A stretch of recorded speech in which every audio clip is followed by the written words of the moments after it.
Então, nós estamos na série Lições da Formiga, né? Que nós estamos aprendendo a partir da nossa primeira pregação que nós somos ministrados pelo nosso pastor no tema do ano. Estamos no ano da realização. E lá em Provérbios nós vemos Salomão dando um exemplo da formiga como um animal que devia ser imitado no sentido de ser uma realizadora, de trabalhar, de viver em equipe, de cumprir a sua missão.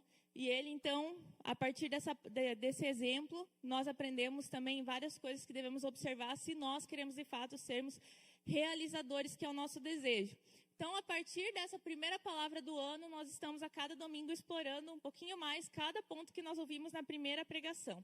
E hoje nós vamos, então, dar mais ênfase ao terceiro ponto da primeira mensagem, que é purifique suas motivações. Vamos falar hoje sobre motivações. O tema é a motivação de um realizador. Então, vamos falar do porquê do que nós fazemos, o que nos motiva, o que nos move. Então, motivação, para nós relembrarmos um pouco, o que significa é o motivo de uma ação. É o porquê do que você faz.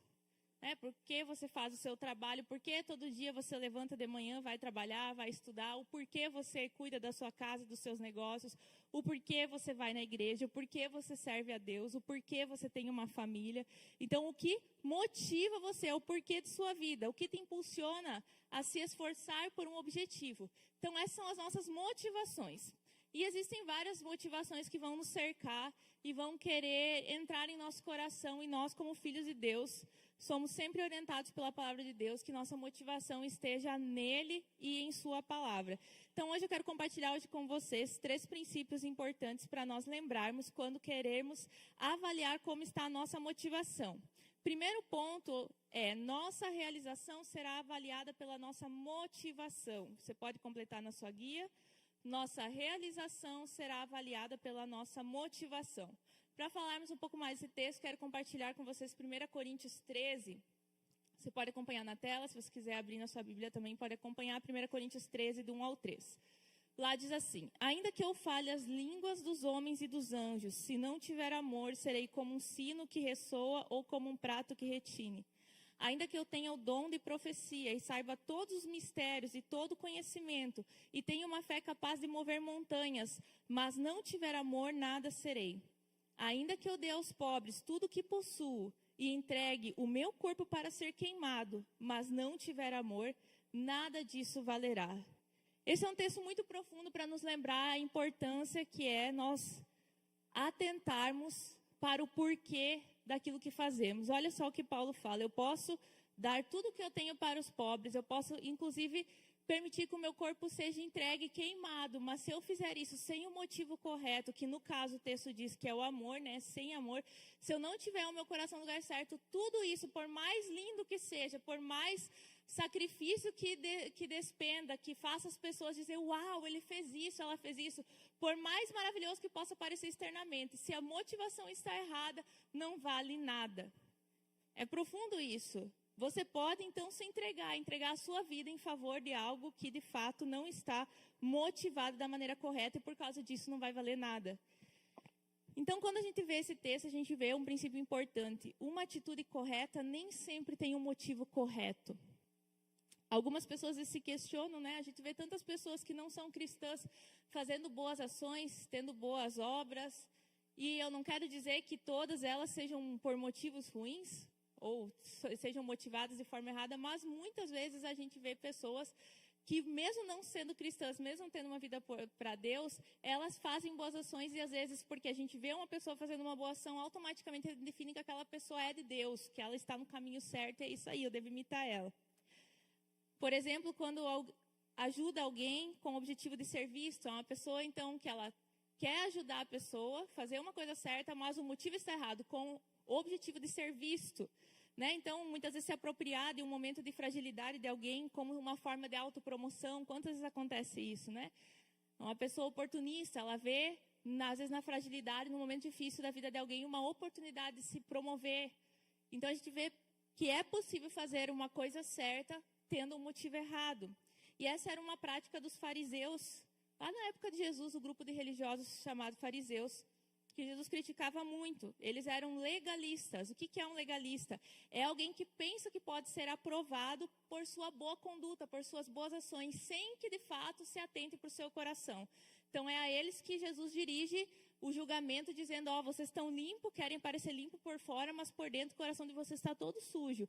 Vocês se preocupam mais em limpar o copo por fora, mas por dentro ele está todo sujo. Assim é o coração de vocês, assim é a vida de vocês. Vocês esbanjam boas obras, vocês se esforçam muito, se sobressaem em relação aos outros, em suas ações, em seu aparente temor a Deus, mas no coração de vocês abrigam motivos errados.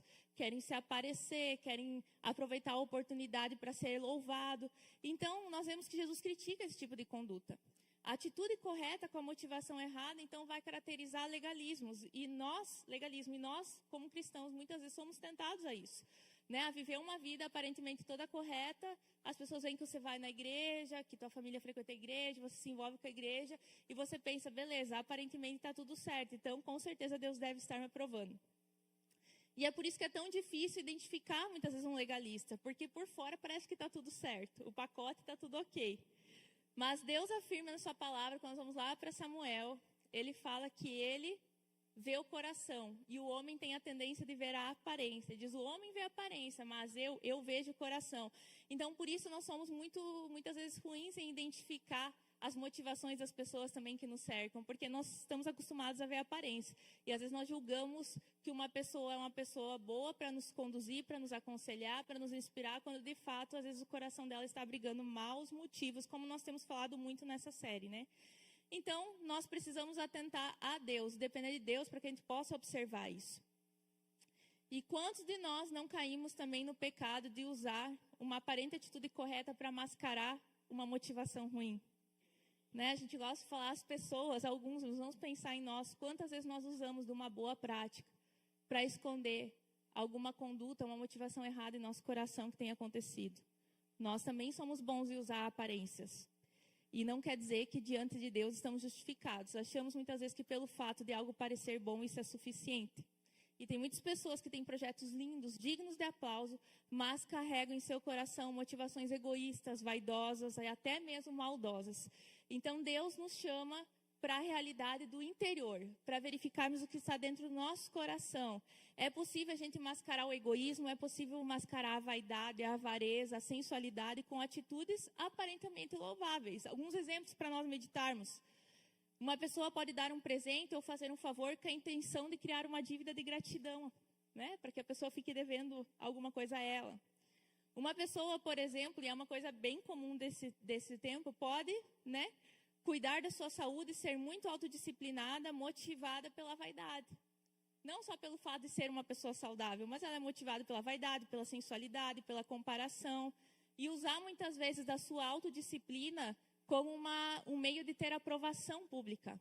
Então, hoje que nós vivemos num mundo muito movido pela aparência, é muito fácil as pessoas, então, considerarem uma pessoa correta pela aparência. E hoje se cuida muito da aparência. E é importante quando a gente fala que a gente sempre tem que explicar, né, irmãos? É claro que tem que cuidar da saúde, é louvável, Deus quer que a gente cuide bem daquilo que Ele nos confiou, assim como nós queremos que devemos cuidar bem do nosso dinheiro, da nossa família, tudo mais, tudo certo. O problema é quando nós usamos isso como uma forma de fuga das outras áreas da nossa vida também. Então, é possível eu ter um motivo bom, eu ter uma prática boa com motivo ruim. Ou a pessoa pode se contentar com uma vida medíocre, afirmando que é uma pessoa contente, grata por tudo que tem. Mas, na verdade, esconde dentro dela, abriga dentro dela a preguiça de querer algo mais, de estudar, de buscar novas oportunidades. Então, parece que é uma pessoa, simplesmente uma pessoa contente. Ela está feliz com o emprego dela, com a casinha dela, está tudo certo. Ela não almeja mais, mas no fundo, não é porque só ela é uma pessoa grata que aparente ser. No fundo, muitas vezes ela abriga uma preguiça realmente de buscar mais, de querer mais por sua família, por sua própria vida, de se empenhar. Então, nós podemos abrigar dentro de nós motivações muito ruins, que vão nos prejudicar. E aparentemente, muitas vezes elas não vão estar refletidas. E nós precisamos ir para Deus. Então, não basta parecer bom, é preciso ser de fato ter de fato uma motivação boa. Segundo ponto que nós precisamos observar quando falamos em motivações: a motivação correta não é suficiente para um realizador.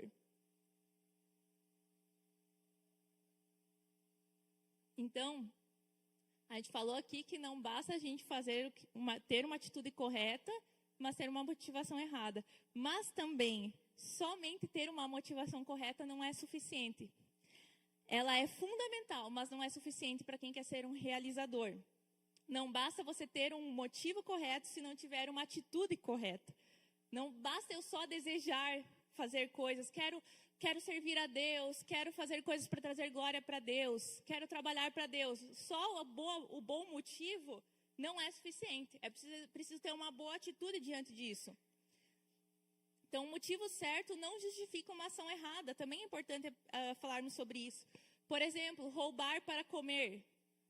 O motivo é louvável, a pessoa está passando fome, né? Então, é um motivo, ela precisa comer, está passando necessidade. Então, ela vai lá e rouba. Será que justifica? O motivo correto não justifica a ação errada. Então, Deus vem equilibrar tudo em nossa vida. A motivação correta com a atitude errada caracteriza o liberalismo. O que seria isso? Hoje é muito comum isso, até mesmo dentro das igrejas do cristianismo entrando. As pessoas pensando que se elas têm uma boa intenção é suficiente. Elas podem andar por meios errados e duvidosos, sendo que elas têm uma boa intenção, está tudo certo. Então, muitas vezes essas pessoas, né, defendendo que têm uma boa motivação, seguem em frente nos seus projetos, na sua vida, sendo irresponsável, não calculando o preço, manipulando situações, sendo desonestas nos processos, como se a conduta errada fosse justificada pela boa intenção, pela boa motivação. E esse é um tipo de comportamento que está escondido por trás daquela famosa expressão, o que vale é a intenção. Quantas vezes nós já ouvimos isso ou até falamos para nos justificar, mas o que vale é a intenção, a minha intenção não era essa. Né? Então, Deus não trabalha só com intenção, Deus trabalha também com a atitude. Ah, mas não era a minha intenção fazer isso. Beleza, não era a tua intenção, mas tua atitude levou a algo errado, então nós temos que corrigir. Não é porque você tem uma intenção boa que você, ao agir errado, está justificado por sua intenção. E um exemplo muito prático disso é quando nós vamos lá para a Bíblia, o exemplo de Uzá. Uzá era um israelita, né? E teve uma época, então, que a Arca da Aliança, que simbolizava a presença de Deus, ela foi tirada de Jerusalém. Então, eles iam retornar depois de vários anos com a Arca da Aliança para Jerusalém. Davi arruma toda uma comitiva para trazer e Uzá é um dos responsáveis, então, com a carroça para botar lá a arca e trazer, então, até Jerusalém. E nesse andar da carruagem, quando a gente fala, né, ali, acontece que os bois tropeçam e aquela Arca da Aliança, né, vai cair. O que Uzá faz? Ele segura a arca para que ela não caia. E no mesmo instante, Uzá cai morto no chão. A intenção dele não era boa, proteger a arca, a presença? Porque Deus, no mesmo momento, matou Uzá. Mais importante que a boa intenção era a obediência. Toda aquela questão que aconteceu leva a um temor geral. Deus, muito tempo atrás, já tinha especificado que as pessoas que poderiam cuidar da arca, da aliança, da tenda, da presença, todos os utensílios seriam os levitas e os sacerdotes. Uzá era um homem comum do povo.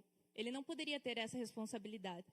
Então, o projeto todo foi feito e esquemado não seguindo o padrão divino. E quando aconteceu um incidente, infelizmente, ali na boa intenção, se quebrou-se o princípio da obediência, do temor a Deus, pelos princípios de Deus. E aconteceu de Uzá morrer em decorrência da sua falta, então, de temor por aquele momento.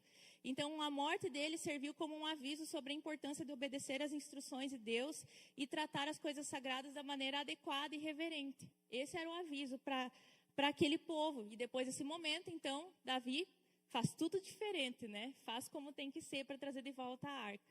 Então, eles entenderam a lição. Então, Deus observa o nosso coração, a boa intenção, mas também observa a nossa conduta. Quantas vezes nós insistimos em achar que porque nós temos uma boa intenção e queremos amar a Deus, servir a Deus, isso justifica várias outras áreas da minha vida em que eu estou andando de forma errada diante do Senhor, quebrando princípios, né? Então, às vezes, a gente é muito bom em manipular a nossa consciência. A gente sabe que tem coisas para acertar em diversas áreas da nossa vida, seja nos relacionamentos, seja na nossa moral, seja na nossa vida particular, onde ninguém está vendo o que eu estou fazendo quando estou sozinho, seja na minha vida financeira, seja no meu trabalho. lá naquelas situações, Deus também está vendo a nossa conduta. Então, às vezes a gente pensa que porque eu tenho uma boa intenção de buscar Deus, Deus vai relevar a minha desobediência, a minha falta de temor e seriedade com os outros princípios dele que eu já aprendi. E Deus não trabalha assim. Ele observa o nosso coração e a nossa conduta. Deve ter um equilíbrio.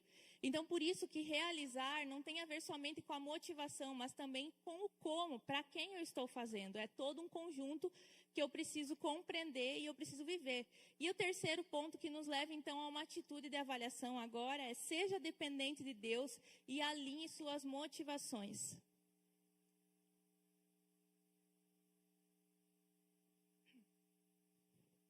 Olha só o que diz Provérbios 16, 2. Você pode pensar que tudo o que faz é certo, mas o Senhor julga as suas intenções.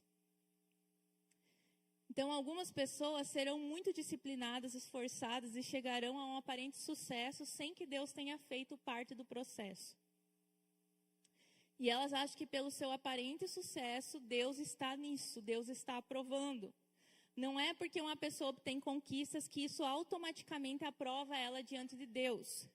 Muitos andam na força do seu próprio braço, criam seus próprios caminhos e ignoram, então, princípios da palavra de Deus. Então, alguns se enganam, achando que não tem problema negociar princípios para se conquistar o que se almeja. E a gente vê aqui nesse texto que, às vezes, a gente pensa que a nossa conduta, o que nós fazemos, está tudo certo. Mas aí Provérbios vem nos lembrar, Salomão nos lembra, mas lembre que quem de fato pode dizer se você está certo ou errado é Deus, que julga as nossas intenções, as nossas motivações. E é interessante nessa questão pensarmos que muitas vezes algumas pessoas, elas tiram Deus de algumas partes de sua vida para que elas, de certa forma, não se sintam culpadas. Então elas andam na força do seu braço, porque elas não veem uma forma de conseguir aplicar a palavra de Deus e ter sucesso. Tem gente que acha que se fazer as coisas do jeito de Deus ou do jeito da Bíblia, não vai dar certo. Você não entende como é que não tem como fazer isso, não tem como ser certo o tempo todo, não tem como ser justo o tempo todo, não tem como falar a verdade o tempo todo. Então são pessoas que são aqueles cristãos ateus. Né? Eles dizem que eles servem a Deus, eles dizem que tem uma palavra, uma norma da sua vida para conduzir, mas muitas vezes em momentos específicos, elas fazem totalmente ao contrário daquilo que elas creem que é o certo e aquilo que vai contra os atributos de Deus, de santidade, de verdade. Então, são pessoas que não acreditam que fazendo as coisas à maneira de Deus vai dar certo. E é interessante que quando Jesus foi tentado pelo diabo, o diabo prometeu a Jesus poder e riqueza se ele se prostrasse e adorasse, então, o diabo. Então, nós vemos nesse texto que o diabo tem um certo poder de dar sucesso terreno para aqueles que se dobram a ele, às suas propostas. Para muitos, o aparente sucesso de suas vidas se deve ao seu fracasso com Deus. Se dobraram às propostas do diabo, se dobraram aos convites para fazer coisas erradas que ferem o princípio de Deus e obtiveram sucesso nas coisas terrenas. Muitas vezes, o seu aparente sucesso ele é decorrente do seu fracasso com Deus. Nós podemos nos enganar em relação a nós mesmos. Podemos manipular a nossa consciência, ignorar algumas áreas da nossa vida e achar que estamos aptos para sermos abençoados. Quantas vezes as pessoas vêm buscar aconselhamento? Elas vêm buscar um conselho sobre tal área, mas quando a gente vai conversar, a gente abre um leque para outras áreas, porque não adianta eu querer ser abençoado, por exemplo, nas minhas finanças, se tem alguns princípios que eu quebrei na caminhada. Deus não me abençoa, a partir daqui esquece o que ficou para trás. Tem que ser as coisas à maneira de Deus. Então, Deus tem um princípio para nos abençoar. E nós precisamos, então, nos submeter e não nos enganar em relação a nós mesmos. E convidar a Deus, então, a sondar o nosso coração. Às vezes a gente não consegue observar em nós as nossas próprias maldades. E o salmista, no Salmo 139, faz um convite a Deus. E eu oro sempre que esse seja o nosso convite também. Sonda-me, ó Deus, e conhece o meu coração. Prova-me e conhece os meus pensamentos. Vê se há em mim algum caminho perverso e guia-me pelo caminho eterno. É convidar Deus para acessar o seu coração e dizer: Deus, vem aqui ver se tem uma motivação errada.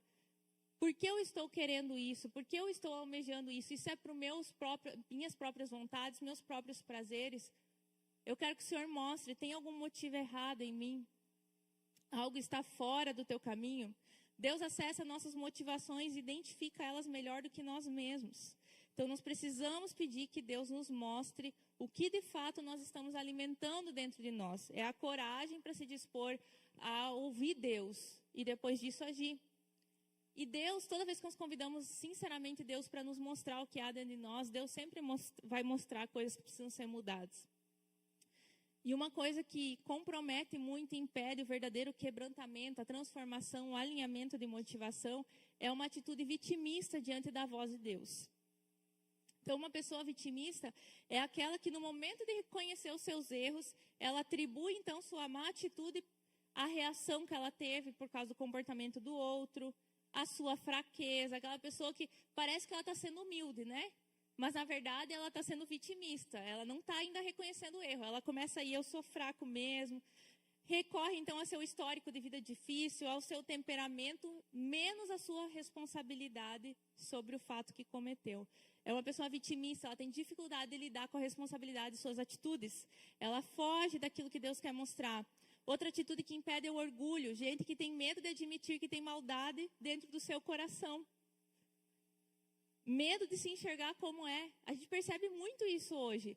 Ainda mais como a gente fala muitas vezes aqui nas palavras, né? A questão da autoajuda, do autoconhecimento, das pessoas focarem em si mesmas, na realização pessoal. As pessoas estão tendo muita dificuldade de admitir que elas são más, que elas são invejosas, que elas são mentirosas, que elas são desobedientes. Sabe, parece que se a pessoa for admitir isso, ela vai entrar em depressão.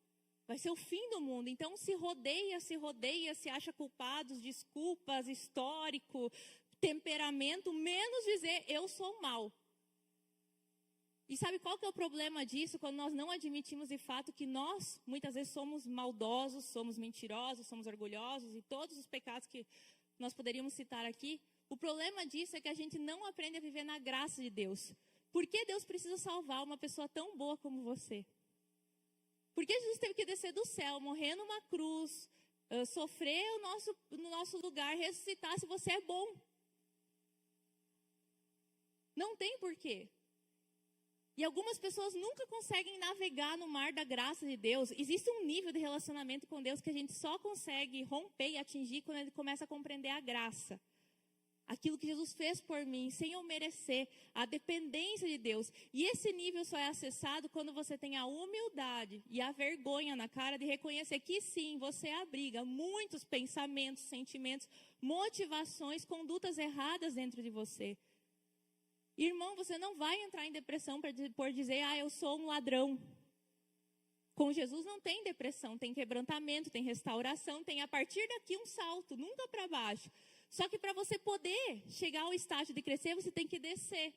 Você precisa entrar no estado que você percebe que você não consegue sozinho e que dentro de você existem sim muitas motivações erradas que impedem de ser um realizador. Para que você não ande em ciclos, sempre repetindo as mesmas atitudes. É você chegar ao ponto de você reconhecer a sua responsabilidade sobre os seus erros e a necessidade de depender de Deus. Então, nós não precisamos ter medo da humilhação. A humilhação é o caminho para o sucesso. Em Mateus 23:12, Jesus disse, pois todo aquele que a si mesmo se exaltar será humilhado, e todo aquele que a si mesmo se humilhar será exaltado. É se colocar em humilhação. Reconhecer. Irmãos, humilhação não é depressão. Por mais que é um momento depressivo, de tristeza, não é um estado de depressão que você, meu Deus, às vezes a gente chega nas pessoas, elas estão passando por um momento de confissão de pecados, foi pego numa má conduta. A pessoa acha que ela está em depressão. Não, você está no processo de arrependimento, faz parte. A Bíblia fala que nesse momento você deve se atentar para Deus, você deve observar o que Deus quer te ensinar, observar a sua conduta diante de Deus, né? Então tem esse momento, mas hoje, como nós vivemos num mundo onde se coloca o homem, né, num patamar de quase Deus, as pessoas não aceitam mais enxergar as verdades a respeito de si mesmas. Elas têm dificuldade, então, para encarar quando elas erram. Quando nós erramos. E no tempo bíblico, quando se falava em humilhação, era algo escandaloso. A humilhação não era uma coisa assim que a gente faz no nosso quarto, nós chorando com Deus. Era extravagante. A pessoa rasgava suas vestes, ela bagunçava o cabelo, botava pó na cabeça, chorava alto. Todo mundo sabia que ela estava se humilhando ou que ela estava triste por uma situação. Era de fato humilhante. Era descer na humilhação para que pudesse chegar a um estágio, um dia de exaltação. E esse é o caminho da exaltação, do sucesso, da realização, o caminho da humildade. Então, hoje, o que acontece? Hoje se faz totalmente o contrário. Quando a pessoa pega no erro, ela se maquia, coloca uma frase de empoderamento lá no Instagram, usa uma música de guerra no fundo, tentando mostrar que o que vem de baixo não me atinge. Não é assim? Não tem humilhação, não tem quebrantamento. Eu não vou ser rebaixada. Né? E todo o resto é gente do diabo, e a pessoa está errada, ela foi pega no erro. Ela que, né, tinha que estar quietinha na dela, deixar passar, corrigir, mas não. Ela se empodera. Faz tudo ao contrário. Tem uma frase do pensador que eu achei que cabe bem mais, né? Que essa aqui, o que vem de baixo não me atinge, não é muito bíblica. Ele diz assim, se o que vem de baixo não me atinge, o que vem de cima me acerta em cheio. Não é isso? Quando Deus me pega, me acerta em cheio. E eu não vou fugir, eu vou me humilhar. Eu vou para o quebrantamento, eu vou mostrar minha motivação para Deus e dizer, Deus, olha aqui. Eu tenho vergonha de mostrar isso. Eu estava querendo alcançar sucesso nessa área porque eu sou uma pessoa vaidosa. Eu estava querendo alcançar sucesso nessa área porque eu quero dar na cara daquela pessoa. Porque eu quero mostrar para o mundo que eu sou mais eu, que eu consigo, que eu posso. Motivos errados. E Deus não aprova isso. Lá em Tiago 4, 2, 3, o Edson citou esse texto também quando ele pregou. Fala exatamente disso. Vocês querem muitas coisas, mas como não podem tê-las, estão prontas até para matar a fim de consegui-las. Vocês as desejam ardentemente, mas como não conseguem possuí-las, brigam e lutam. Não conseguem o que querem porque não pedem a Deus. E quando pedem, não recebem porque seus motivos são maus. Vocês pedem coisas a fim de usá-las para os seus próprios prazeres. Então aqui fala de duas coisas principais, dependência e motivação. Tem gente que não alcança os objetivos porque não pede para Deus ajuda. É uma pessoa que tenta fazer as coisas da sua maneira. Então, ela não pede para Deus participar disso. Não quer depender de Deus para conquistar. É uma pessoa que está vendo independente de Deus. Mas também tem aquelas pessoas que não alcançam os objetivos. Elas até pedem a Deus, mas pedem por motivos errados. Para o quê? Para usar a fim de satisfazer seus próprios prazeres. Irmãos, quando nós recebemos nossa vida nova em Cristo, a nossa vida deixa de ser nossa e passa a ser de Cristo. Os nossos direitos já morreram, as nossas ambições pessoais, se não vão contribuir com o projeto do todo em Deus, elas também morrem. É preciso ter um sepultamento das nossas vontades, nossas intenções que são erradas para viver pela intenção de Deus. Então, é começar a ver a vida numa perspectiva divina e não individual. Nós estamos aqui, por exemplo, aprendendo com a questão da formiga. A formiga, ela desde que nasce, ela já vive para servir a rainha. Ela já tem o seu propósito definido e não vai dar briga lá no formigueiro. Ela nasceu para isso e todo mundo cumpre a sua função e está tudo certo. Não tem nenhum que diz, agora eu vou viver mais eu, né? É engraçado que os desenhos de animação, cada pouco tem um que vai sair, né, do seu ciclo e vai viver uma vida diferente. Tipo, a formiga não vai ser mais formiga, né? É só em desenho que acontece tentando fazer o mundo animal representar o que nós vivemos. Nós não queremos viver o coletivo, nós não queremos participar muitas vezes de algo maior. A gente quer participar do que é nosso, das minhas intenções, das minhas idealizações. Então, é ao contrário, no reino de Deus existe um projeto único que é o do Senhor Jesus. E dentro desse projeto, no nosso individual, os desejos que nós temos pessoais, os sonhos, se eles se alinham a Deus, Deus também vai realizar. A Bíblia fala que Deus tem prazer em nos abençoar, mas isso tudo tem que contribuir para aquilo que Deus já está fazendo. Então, eu dei vários exemplos antes ali de buscas pessoais que nós podemos ter com a conduta errada, mas também buscas que nós podemos, essas buscas podem ser transformadas em coisas para Deus. Eu citei, por exemplo, a busca da saúde, né, de cuidar do seu corpo. Amém, que seja, todos nós vivemos isso, mas use a sua saúde e a sua energia para servir a Jesus. Porque tem gente que fica bombadão e sai do reino. Não tem mais saúde para Deus, não tem mais disposição para Deus. Da mesma forma, quem estuda. Você quer estudar, quer se dedicar, amém, se profissionalize, busque. Mas o que Deus vai ganhar com isso? Tem gente que se forma, encontra um monte de canudo e depois Deus não pode ganhar nada com isso. O reino não ganha nada com o que a pessoa aprendeu. E assim são várias coisas em nossa vida. Você quer melhorar de vida? Amém. Aonde Deus se encaixa nisso? O que Deus vai ganhar com isso? E isso deve nos motivar. E tem que ser sincero, não pode ser fake. Deus, o Senhor sabe, me abençoa aí, me dá riqueza, que eu vou abençoar teu reino. Tem um monte de gente que começa assim e depois some. Você podia contar um monte de história de pessoas que pedem, Deus me abençoa. E depois que Deus abençoa, dá o emprego, dá a casa, dá a abençoado e o abençoado que estava esperando, né? Some, não tem mais tempo para Deus, não tem tempo para servir. A sua saúde não é para Deus, o seu conhecimento não é para Deus, o seu relacionamento não é para Deus. Era só a sua necessidade antes. Depois que vem a provisão, não tem mais nada para Deus. Então, o que Deus vai ganhar com isso? Essa é a pergunta que Deus nos faz. As formigas servem à rainha, né? Nós servimos ao Senhor Jesus. Elas servem por instinto, né? O reino animal funciona assim. Elas nascem já com aquele instinto de servir. Elas se tornam um modelo. Nós temos direito de escolha, de liberdade. E com toda a inteligência que temos, ainda fazemos escolhas erradas. E burras, muitas vezes, não é mesmo? A gente tem a oportunidade de escolher. Está diante de nós o que é certo, o caminho de Deus, e a gente escolhe errado. Elas, pelo instinto, estão mais felizes vivendo o propósito para o que elas foram criadas, e nós, muitas vezes, fora daquilo que nós fomos criados. Porque lutamos, e como diz em Tiago, muitas vezes estamos dispostos a matar e brigar para conseguir o que nós queremos. Então, para finalizar, eu preciso saber como avaliar minhas motivações. E um texto que vai nos ajudar muito nisso é o texto de Romanos 11:36. Lá diz assim: pois dele, por ele e para ele são todas as coisas.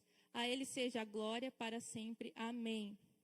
Pois dele, é de Deus essa tua motivação? Essa é a primeira pergunta. Pois dele, é dele essa motivação que você tem? Está vindo de Deus? Tudo que é de Deus permanece. Tem sucesso se você seguir o processo. Vai até o fim, sabe? Não vai ter erro. Mas tem muitas pessoas que se movem por motivações egoístas e elas se frustram. Segunda parte, por ele. Estou fazendo com a ajuda de Deus?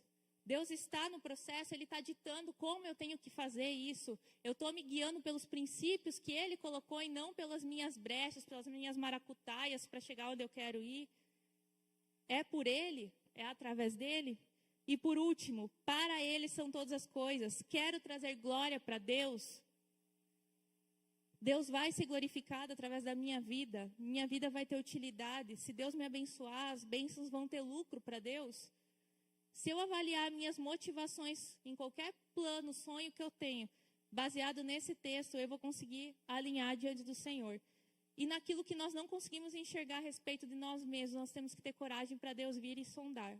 Fazer a mesma oração do salmista: Deus, sonda o meu coração. Vê se há em mim algum caminho errado e guia-me pelo caminho eterno. Conclusão: Deus tem prazer em abençoar aqueles que são comprometidos em realizar pelos motivos e caminhos corretos. Amém, meus irmãos? Vamos colocar em pé para orar? Vamos fechar nossos olhos meditando nessa palavra. E pedir que Deus venha realmente nos ajudar a alinhar o nosso coração ao dele. Termos as motivações corretas. Vamos orar agora. Que o Espírito Santo venha, a partir de hoje, desse dia, revelar nossas motivações. Mostrar o que há de fato dentro de nós, o que está nos empurrando para um propósito, para um alvo, o que está nos movendo. E se Ele encontrar em nós algum caminho errado, algum motivo errado, que a gente tenha a humildade de reconhecer e então se consertar diante do Senhor, para que a gente possa se colocar diante dEle e Ele possa tornar a nós realizadores para o Seu reino. Deus, em nome de Jesus, queremos Te agradecer, porque o Senhor é um Deus completo, o Senhor nos trata de dentro para fora. O Senhor não quer só que por fora a nossa aparência esteja adequada a um padrão, mas que ela seja somente um reflexo do que no nosso interior já aconteceu, uma mudança de motivações, de atitudes, de pensamentos, Deus. E hoje, como o salmista orou, Deus, nós queremos convidar o Senhor para sondar o nosso coração, para entrar nas nossas motivações e trazer para fora tudo aquilo que tem nos motivado, nos animado a realizar projetos. E se em algum lugar o Senhor encontrar algo errado, um motivo errado, egoísta, avarento, competitivo, que o Senhor nos revele e que o Senhor nos ajude a nos quebrantarmos diante do Senhor, Deus, a rasgar o nosso coração diante do Senhor, a colocar o nosso rosto no pó e dizer: Senhor, eu me arrependo, porque muitas vezes eu estou insistindo por motivos errados, realizar coisas que o Senhor não pediu para eu realizar. Ou muitas vezes estou insistindo em fazer coisas para justificar o meu interior sujo. Busco mais conservar uma aparência do que mudar o meu coração. Espírito Santo, eu quero pedir que o Senhor venha sondar o nosso coração, que o Senhor venha mostrar tudo que há em nós, para que a gente possa se tornar puro diante do Senhor. Que o Senhor nos faça filhos corajosos, que enxergam a si mesmos, e quando vê que dentro de nós existe muitas vezes sujeira, maldade, nesse momento a Tua graça nos alcance e nos transforme, Deus. Porque é pelo Senhor, para o Senhor e para o Senhor que nós vivemos. Que nossas motivações, que nossa conduta, que nossas palavras, que nossos sonhos sirvam somente a Ti. E se nesse lugar algum irmão que nesse momento de palavra o Teu Espírito Santo levou ao entendimento que precisa mudar algo, eu oro que o Teu Espírito Santo fortaleça ele para que haja essa mudança de atitude, essa mudança de mente, para que possa experimentar de fato o que é ter uma vida de sucesso, sem culpa e livre em Ti. Nós não precisamos seguir os padrões do mundo, não precisamos nos corromper para alcançar os objetivos que o Senhor tem para nós, não precisamos quebrar princípios, nem dar o nosso jeitinho. Nós cremos de fato que a Tua palavra é a verdade. Quando houver desafios impossíveis, o Senhor vai fazer o impossível por nós. Quando em nós houver limitações, o Senhor é ilimitado e fará por nós, porque nós escolhemos andar na Tua verdade e depender somente de Ti.